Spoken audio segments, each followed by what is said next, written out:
Histoire de guerre, les héros oubliés, le nouveau livre de Mamie Twink. 3 histoires de bravoure, d'audace, de courage, d'amour. Georg, l'homme qui faillit tuer Hitler. 8 novembre 1939, une bombe explose dans une brasserie munichoise où le Führer doit prononcer un discours. C'est l'œuvre de Georg Elser, un résistant allemand. Mais à cause d'un caprice de la météo, son plan millimétré échoue à 13 minutes près. Eddie, le gangster devenu agent double. En 1940, un gangster anglais sans foi ni loi saisit l'opportunité de travailler pour les Allemands. Mais lors de sa toute première mission, il se rend aux autorités alliées et devient l'un des agents doubles les plus importants de la Seconde Guerre mondiale. Les amoureux d'Auschwitz. Mala et Edek sont tous deux déportés lorsqu'ils se rencontrent. Au cœur de l'enfer, va naître entre eux un amour indéfectible qui va les conduire à tenter l'impossible, s'évader du camp de la mort. Ils y parviendront, mais seront retrouvés, puis exécutés. Une tragique histoire de guerre devenue une poignante histoire d'amour. Histoire de guerre, les héros oubliés, le nouveau livre de Mamie Twink. Bonjour à tous les amis et bienvenue dans cette nouvelle vidéo. Pour une fois, on se retrouve pour un débrief. Ça faisait très longtemps que j'en avais plus fait sur la chaîne et ça me fait très plaisir de vous retrouver pour parler un peu de tout et de rien, vous raconter des anecdotes croustillantes et les coulisses de la chaîne. Mais avant de commencer, j'ai une annonce importante à vous faire. Je vous rappelle qu'on a sorti notre livre Histoire de guerre, les héros oubliés en septembre dernier. Et si vous cherchez un cadeau de Noël pour offrir à vos proches, c'est le cadeau idéal et c'est surtout votre meilleur moyen pour nous soutenir. Alors les amis, ça fait très longtemps qu'on s'était pas retrouvés pour un débrief, plus d'1 an et demi. Et en 1 an et demi, il se sont passés un nombre incalculable de choses avec des petites anecdotes croustillantes ou des événements majeurs dans l'histoire de notre chaîne. Je vais donc vous parler de choses que je n'ai jamais évoquées sur la chaîne depuis toute cette période. Comme par exemple comment je me suis retrouvé avec Squeezie et Seb dans un fort de guerre pour tourner pour une série Amazon Prime. Je vais également vous donner des nouvelles de Johnny, l'homme des bois, maître de Kung Fu, mais aussi de Robert l'ermite, car il se sont passées des choses rocambolesques. Je vais aussi revenir sur des rencontres exceptionnelles que j'ai vécues au cours de ces 2 dernières années, dont une rencontre qui m'a vraiment bouleversé, qui n'a pas donné lieu à une vidéo sur cette chaîne, mais dont je vais pouvoir vous révéler des images exclusives. Je vous parlerai également de l'évolution de notre société, car de nouveaux membres ont rejoint l'équipe Mamie Twink et ça fait partie de la vie d'une chaîne YouTube, l'évolution de notre entreprise.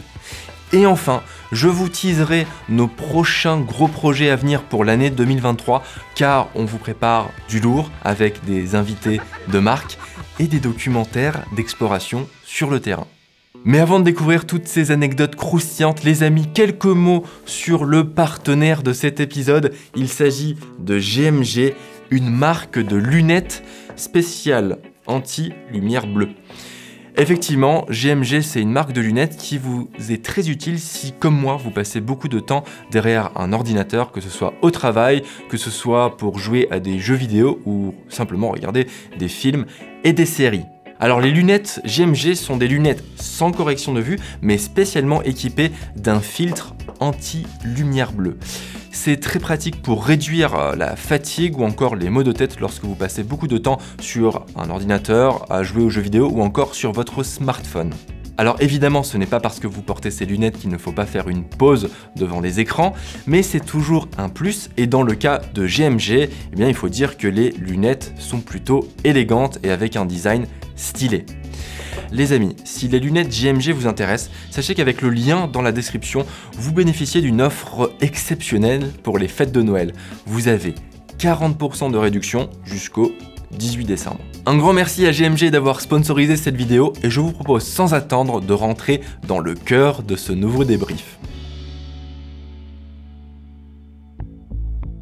Les amis, première anecdote que j'ai à vous raconter dans ce débrief, mon tournage avec Squeezie et Seb pour Amazon Prime. Alors je sais, ça fait plus d'1 an et demi que ce tournage a eu lieu, plus d'1 an que la série est sortie sur Amazon Prime. J'arrive un peu après la pluie, mais j'avais encore jamais eu l'occasion de vous en parler sur la chaîne et il faut dire que ça a été un tournage exceptionnel, donc je voulais un peu dire quelques mots sur cette expérience. Il faut savoir que début 2021 ou fin 2020, je sais plus, j'ai été contacté par Lucas, alias Squeezie, pour participer à un projet phare qu'il avait, tourné dans l'émission La Cavale pour Amazon Prime.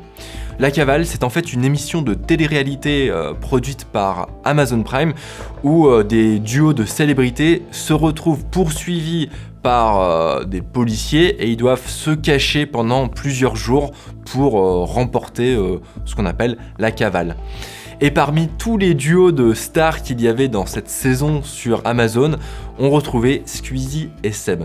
Et du coup, les deux fugitifs devaient trouver des endroits où se planquer pour échapper à la police. Et ils se sont dit, qui est-ce qu'on peut appeler pour aller se planquer dans un lieu complètement insolite? Et ils ont pensé à nous. Allô? Ça va ou quoi bien? Oui, et toi? On aurait besoin, si tu peux, que demain matin, tu viennes nous chercher et que tu nous caches jusqu'à samedi matin. Ok.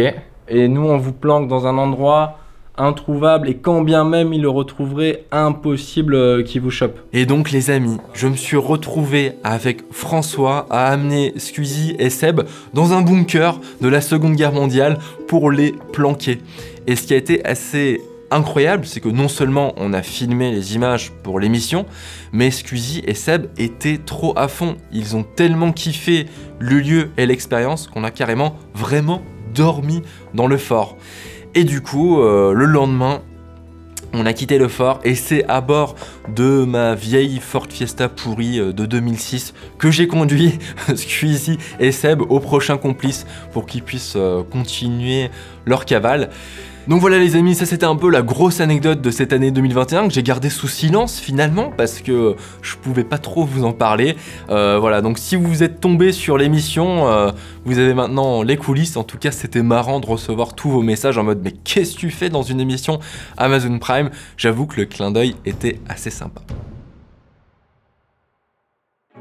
2021 et 2022, ça a aussi été une année importante, charnière pour nous, parce qu'on a écrit notre troisième livre, Histoire de guerre, les héros oubliés. Troisième bouquin qu'on écrit, je vous rappelle que nous, nos livres, on les écrit vraiment de A à Z, on est l'auteur de nos ouvrages. C'est toujours une aventure qui est réjouissante pour nous, c'est quelque chose qui est important pour nous.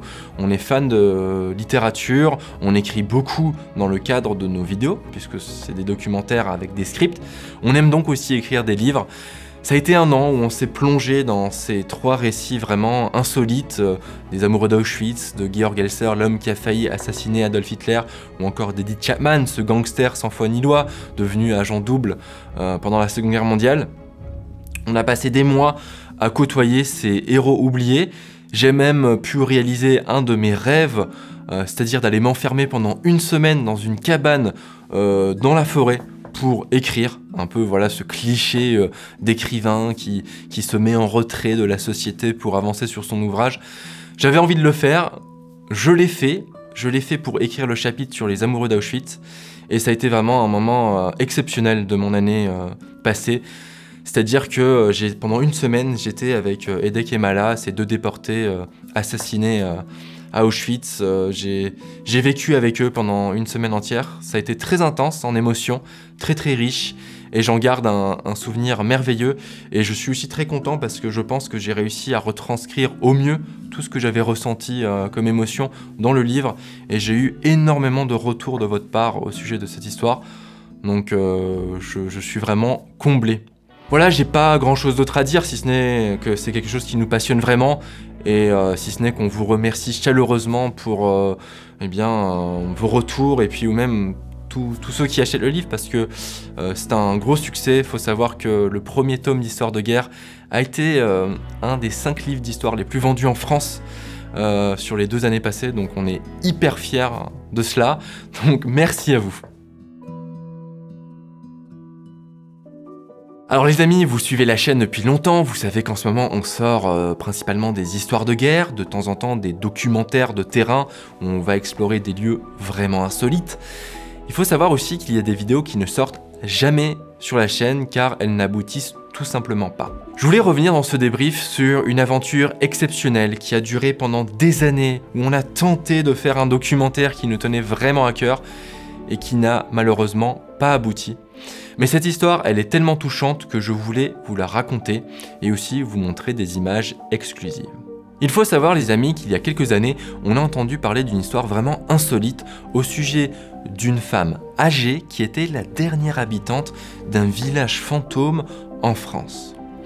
Son nom était Fernande Brunel. Fernande, elle vivait depuis 1946 dans un village ouvrier non loin d'une usine en Ardèche. Et depuis 1946, elle vivait dans ce village. Sauf que le lieu a été petit à petit abandonné et est devenu un village fantôme. Mais Fernande avait décidé de ne pas quitter ce village et d'y vivre jusqu'à son dernier souffle. Il faut savoir que Fernande y vivait donc depuis près de 80 ans. En 1975, son mari était décédé. Elle était donc veuve depuis près de 50 ans. Et son dernier voisin était mort au début des années 2010. Ça faisait donc des années qu'elle était là, dans ce village transformé en ruine. Et le tremblement de terre qui avait eu lieu en 2019 et qui avait fragilisé le bâtiment dans lequel vivait Fernande n'avait pas empêché à Fernande de dire « je resterai là et je mourrai dans ce village ». Eh bien les amis, il faut savoir que cette histoire, on l'a suivie depuis des années avec Zekaria. Donc en fait, on écrit un courrier à Fernande, qui est une femme de 89 ans, qui est la dernière habitante d'un village. Et on aimerait bien aller la rencontrer pour faire un documentaire sur son histoire et l'histoire du village abandonné. Un village abandonné. Et puis à force de recherche, de coups de fil, on avait réussi à récupérer son numéro de téléphone et on avait pu avoir Fernande au téléphone. Elle nous avait alors dit qu'elle était plutôt âgée, qu'elle était fatiguée, qu'elle était un peu lasse de recevoir des journalistes, de répondre à des interviews et qu'elle ne voulait pas nous recevoir pour qu'on puisse faire un film à son sujet. J'avais essayé de lui expliquer qu'on n'était pas des journalistes, qu'on était plutôt des passionnés d'histoire et qu'on aimait bien retranscrire des histoires un peu insolites, aller à la rencontre de personnes qui avaient des vies hors du commun pour les partager au plus grand nombre et pour que les générations suivantes puissent se rappeler aussi de la vie de leurs ancêtres. Mais il n'y avait rien à faire, Fernande refusait nos demandes de tournage. 28 juin 2021. Comme j'étais en vacances en Ardèche, j'ai tenté le coup, je suis venu ici, dans ce village fantôme, pour essayer d'aller rencontrer la dernière habitante qui vit ici, qui est Fernande, une dame de 93 ans. Je suis allé toquer chez elle, j'ai essayé de la convaincre de m'ouvrir la porte pour déjà la rencontrer, voir... pour échanger quelques mots. Et en fait, je me suis pris un gros mur. Elle m'a pas répondu. Elle est venue voir à la fenêtre, derrière son rideau, pour voir qui j'étais. Mais elle n'a pas voulu m'ouvrir. Elle est venue même fermer la porte de l'immeuble. J'ai quand même pris le temps de lui écrire une lettre que j'ai glissée dans sa boîte aux lettres en me disant que peut-être qu'elle lirait ma lettre et peut-être qu'elle voudrait bien me rappeler un jour pour accepter que je la rencontre et que je fasse un documentaire sur son histoire exceptionnelle. Je me suis aussi dit que peut-être j'allais retrouver la trace de certains membres de sa famille pour essayer d'être introduit vers Fernande. J'ai tout essayé les amis et malheureusement il faut savoir qu'en décembre dernier, Fernande s'est éteinte à l'âge de 94 ans et que je ne pourrai donc jamais faire ce documentaire sur la dernière habitante de la Cité Blanche. Je l'aurais croisée du regard à sa fenêtre, j'aurais pu voir où elle vivait, un peu ressentir l'émotion de ce village fantôme, mais malheureusement, je n'aurais pas pu faire la vidéo que je voulais faire. Si je vous raconte tout ça, c'est déjà pour rendre hommage à Fernande, qui a eu vraiment ce courage de vivre pendant des années toute seule dans le village fantôme, et aussi pour vous parler des coulisses de notre chaîne. Vous voyez souvent des vidéos, mais vous voyez aussi pas tout ce qu'on tente en coulisses de réaliser. C'est des choses qui demandent énormément de recherche, de travail de préparation, des rencontres qui ne se font pas tous les jours et on ne peut pas toujours forcer le destin. Donc c'est des vidéos qui ne verront jamais le jour sur la chaîne, mais dont je voulais vous partager quelques extraits dans ce débrief.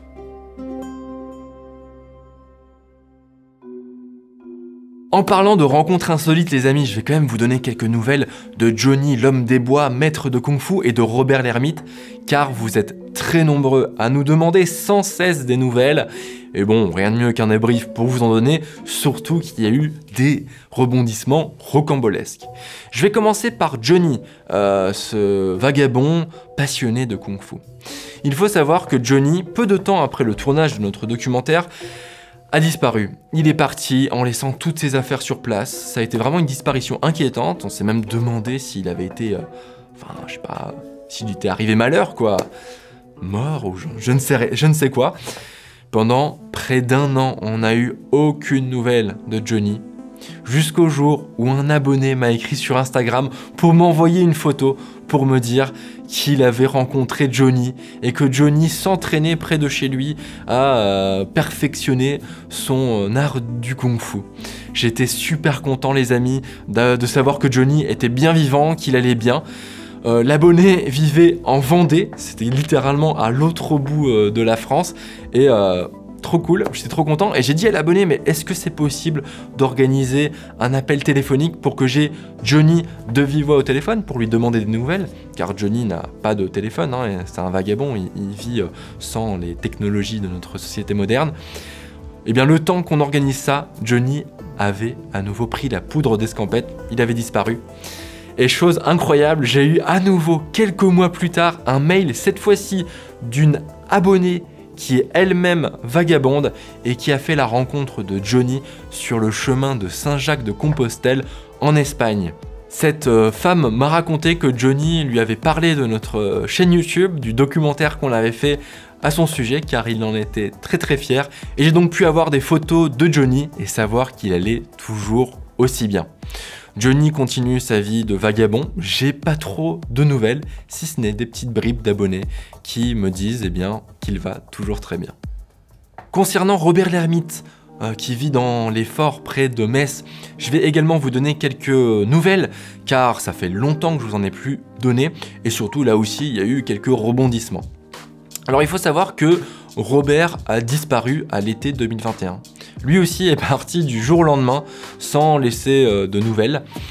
Mais j'avais bien deviné qu'il était rentré en Pologne car il avait l'habitude chaque été de retourner voir sa famille en Pologne. Là où c'était un peu plus bizarre, c'est qu'il n'est jamais revenu. Et je n'ai eu aucune nouvelle. Jusqu'au jour où j'ai décidé de contacter la nièce de Robert. Je lui ai envoyé un petit message et là...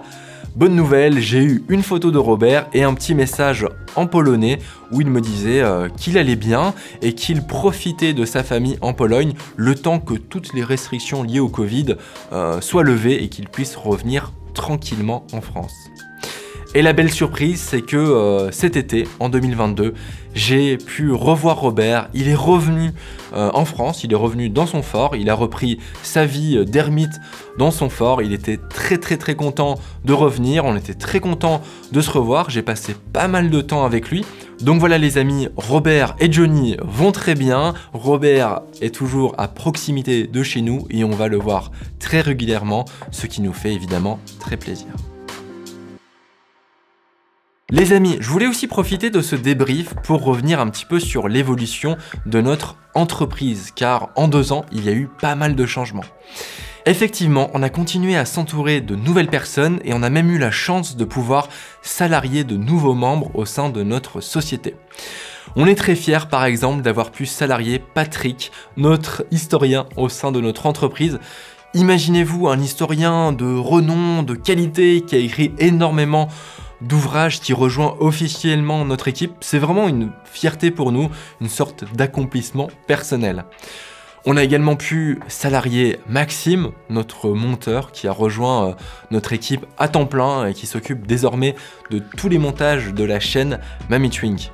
Mais on s'est aussi entouré de nouvelles personnes, comme par exemple Mathieu, notre commercial, qui s'occupe désormais à temps plein de la commercialisation de nos vidéos. Et on a continué à étendre notre liste de collaborateurs. On travaille par exemple avec Thomas, un ingénieur du son qui s'occupe de tous les enregistrements audio, mais aussi Julien, notre cadreur derrière l'image, Pierre-Alain de Garrigue, que vous connaissez bien pour sa voix exceptionnelle, qui désormais coach Zekaria et relit même nos textes pour peaufiner la dramaturgie de nos histoires. Bref, on est aujourd'hui super fiers de compter une équipe de pas moins de 10 personnes. Et franchement, quand on voit là où on a commencé il y a maintenant 12 ans, les amis, dans mon petit studio d'étudiants de 20 mètres carrés, avec François et Arthur, on était vraiment au balbutiement de l'ère YouTube, on essayait avec les moyens du bord de faire des émissions. Quand je vois l'évolution qu'on a eue, de passer de ça à aujourd'hui une entreprise qui travaille avec 10 personnes, je suis vraiment hyper fier. Je pense qu'on est tous hyper fiers dans l'équipe et je voulais en profiter pour vous remercier également, vous, les abonnés, vous qui êtes derrière l'écran, car vous êtes aujourd'hui plus de 2 millions, ce qui est tout simplement énorme. Et c'est en grande partie grâce à vous qu'on peut continuer à vivre de notre passion. D'ailleurs, ça fait tellement longtemps qu'on est présent sur Internet que l'INA, l'Institut National de l'Audiovisuel, a sorti une archive où on est dedans. Voici Florian, alias Mamie Twink. Depuis 5 ans, cet étudiant en informatique se passionne pour World of Warcraft, un jeu de rôle en réseau qui permet d'évoluer dans un univers fantastique. L'objectif de l'émission, c'est principalement de parler du jeu, d'apporter des petites astuces, des petites news, mais aussi de divertir les joueurs en présentant des choses inutiles et, comme on aime le dire, donc indispensables. Bon, je vous ai parlé du passé de la chaîne, il est temps de parler du futur car on vous prépare plein de beaux projets. La prochaine vidéo qui va sortir sur cette chaîne sera exceptionnelle. Il s'agit d'une histoire de guerre dédiée à l'assassinat de John Fitzgerald Kennedy. Et pour cette histoire de guerre qu'on vous tease quand même depuis un petit moment, on a décidé de mettre les petits plats dans les grands. Bonjour, je suis Benoît Alman, la voix de Morgan Freeman, et je viens d'enregistrer pour vous la nouvelle histoire de guerre. La nouvelle histoire de guerre sur l'assassinat du président John Fitzgerald Kennedy. L'enregistrement en compagnie de Benoît Alman a vraiment été un moment délicieux, à la fois fascinant, mais aussi très drôle. Et la vidéo sortira au début de l'année 2023. Et évidemment, on a tellement hâte que vous la découvriez. 10 novembre 1963. Résidence de la famille Kennedy, Virginie, États-Unis. Mais ce ne sera pas le seul projet exceptionnel de l'année 2023, car en plus des histoires de guerre, on a décidé quand même de vous proposer un documentaire grand format par an. Et un documentaire d'exploration, car ça fait quand même partie de notre ADN. On a donc décidé de s'envoler tourner un documentaire sur une ville fantôme située non loin du pôle Nord, qu'on rêve d'explorer depuis des années. Vous devriez avoir donc un documentaire grand format sur cet endroit avec des images exceptionnelles tournées sur place, des interviews, des témoignages, mais aussi des images d'archives, des voix off. Bref, un mix de tout notre savoir-faire réuni en une seule vidéo. Voilà les amis, on arrive à la fin de ce débrief. Je vous ai raconté pas mal de choses, un peu de tout et de rien, du passé et de l'avenir. C'était important pour moi de revenir avec vous sur des choses que vous n'aviez peut-être pas vues, dont j'avais encore jamais parlé. J'en profite aussi pour remercier GMG, le partenaire de cette vidéo. Si les lunettes vous intéressent, je vous mets le lien dans la description. Et pour finir les amis, n'oubliez pas notre bouquin, si jamais vous cherchez le cadeau de Noël pour vos amis ou vos proches, eh bien c'est le meilleur moyen de nous soutenir. Les amis, merci pour votre fidélité, passez de très bonnes fêtes de fin d'année et je vous dis à très bientôt, fin janvier, début février, pour notre documentaire sur John Fitzgerald Kennedy en compagnie de Benoît Alman. D'ici là, portez-vous bien et rendez-vous en 2023. Aïe! Benoît, est-ce que tu peux me faire la petite phrase d'introduction? Bonjour, je suis Benoît Alman, la voix de Morgan Freeman, et je viens d'enregistrer... Bonjour, je suis Benoît Alman, la voix de Morgan Freeman. Je suis heureux d'être parmi vous aujourd'hui et de vous parler du prochain... Bonjour, je suis Benoît Alman, la voix de Morgan Freeman, et je viens d'enregistrer un... La prochaine histoire de guerre.